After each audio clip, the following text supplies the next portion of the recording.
what the state we're in. Definitely not a party political broadcast.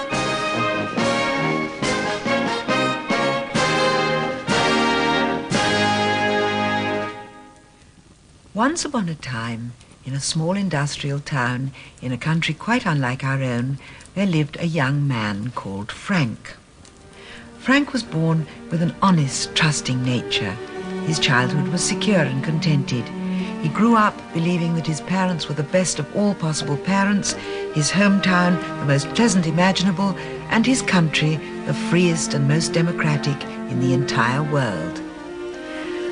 One warm and pleasant April morning, Frank's mother contracted bubonic plague and died within the hour.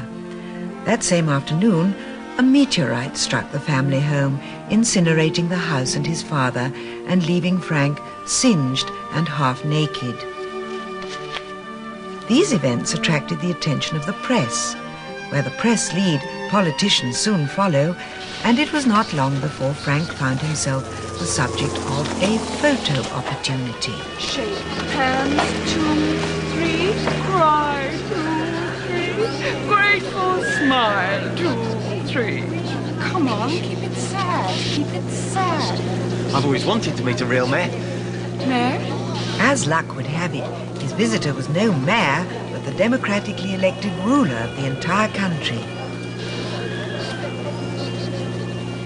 The ruler, charmed by Frank's innocence and in urgent need of a fresh young face to adorn the elderly facade of his regime, invited him to return with him to the capital.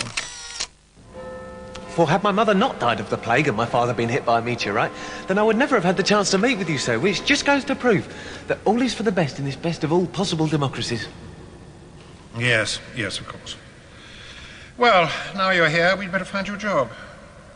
Ever done any reshuffling? I'm sorry? Ministers to go on the left, chaps on the right get promoted to cabinet. Off you go. Shouldn't we consult Parliament? No need. You've never heard of the royal prerogative? No. Are we the wisest people in the world? Absolutely. So when we elect members of Parliament, we elect only wise and public-spirited men. Of course. And when those wise men elect a ruler, what kind of ruler would they choose? A wise one. Ergo, it follows that my policies are by definition wise and public-spirited.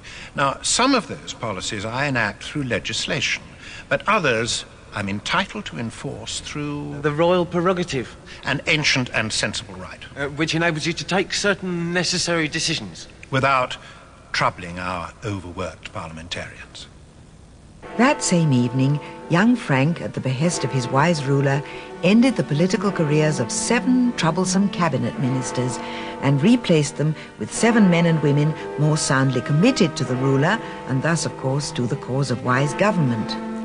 And as the weeks passed and more appointments and dismissals came and went, Frank discovered that a little obedience can take a young man a long way in the business of government.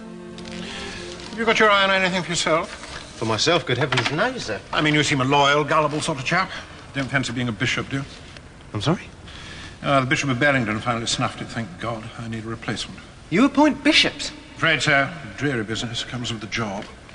You're not a Christian, are you? Yes. Oh, damn. Whatever else you say about Christians, they make lousy bishops. Very negative in attitude, particularly when it comes to ethics. Well, if you don't fancy a bishopric, I'll have to find you something else. Let me see. Governor of Hong Kong, chairman of the Whitefish Authority. Not a lot of money in that. How about a ministry? A couple of years in the cabinet, and you can resign and move on to a merchant bank. The cabinet? I'm not even an MP. Aren't you? Yeah, we'll have to give you a peerage then. Same difference.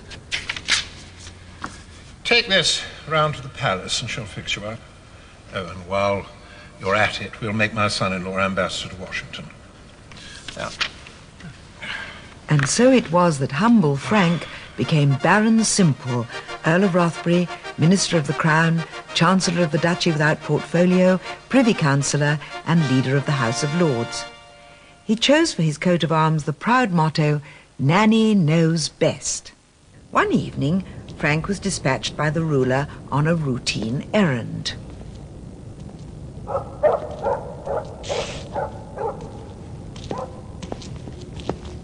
In Venezuela, the gerbil very rarely hunts by night. But the okapi never leaves home without his postcode.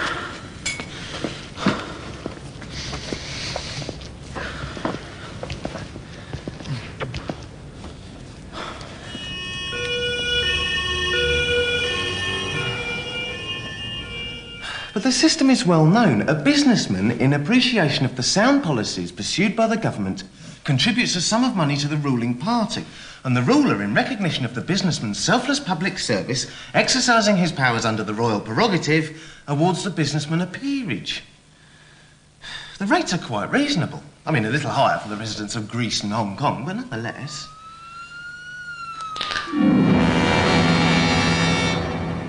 Worried? My dear Frank, why would I be worried? Well, I thought... Well, there's the press to start off with. There's stories everywhere. Was, dear boy. Was. Well, there'll be questions in the House, demonstrations, demands for a public inquiry. Of course there will, of course there will.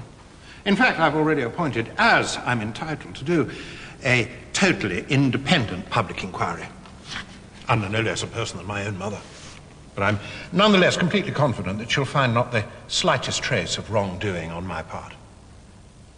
Thus proving once again the wisdom and importance of the royal prerogative. Absolutely. Talking of which, I've studied your letter of resignation long and hard. Letter of resignation?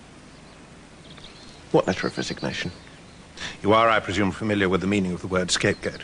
For the first time in his life, Frank found himself experiencing an emotion that he was later to identify as bitterness. But I knew you'd understand. You'll be arrested, of course, and tried. What for? We'll think of something. My brother, the Attorney General, is working on it now.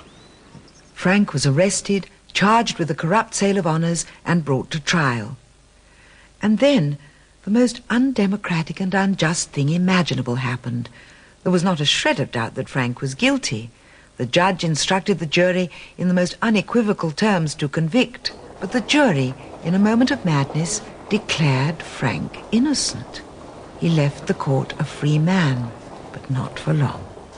You are Baron Simple, Earl of Rothbury? Yes? I hereby detain you under... The royal prerogative. No, the Prevention of Terrorism Act. Hold on, I know about that one. You can hold me for 72 hours. Then you've got to let me go. Oh, no, I don't. Oh, yes, you do. Oh, no, I... Do I? Not if I declare war on someone. Once there's a war, I can do more or less anything. Think of an island. Any island? No, somewhere small and not very well defended. Malta. Perfect. You can't just invade Malta. Not without asking Parliament. Oh, yes, I can. It's part of the royal prerogative. It's a bit extreme, though, isn't it? Oh, all right. Here's the deal. I won't declare war, provided you leave the country, never to return. And so Frank, touched by this final call on his patriotism, went into exile, condemned to spend the rest of his days wandering the earth. And although he visited many countries more prosperous, more generous to their poor, and more contented than his own, he searched in vain for another state with the wisdom and passivity to dispense with constitutions and bills of rights and rely on that most perfect of all devices, the royal prerogative. You may meet him some day in some country quite unlike our own, and if you do, buy him a cup of tea, tell him the news from home, and raise your cup and drink a toast to the best of all possible worlds, where Nanny, in all circumstances and at all times, knows best.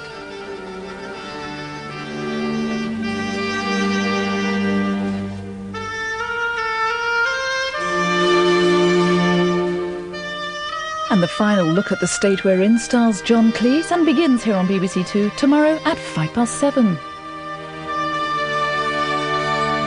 That was definitely not a party political broadcast.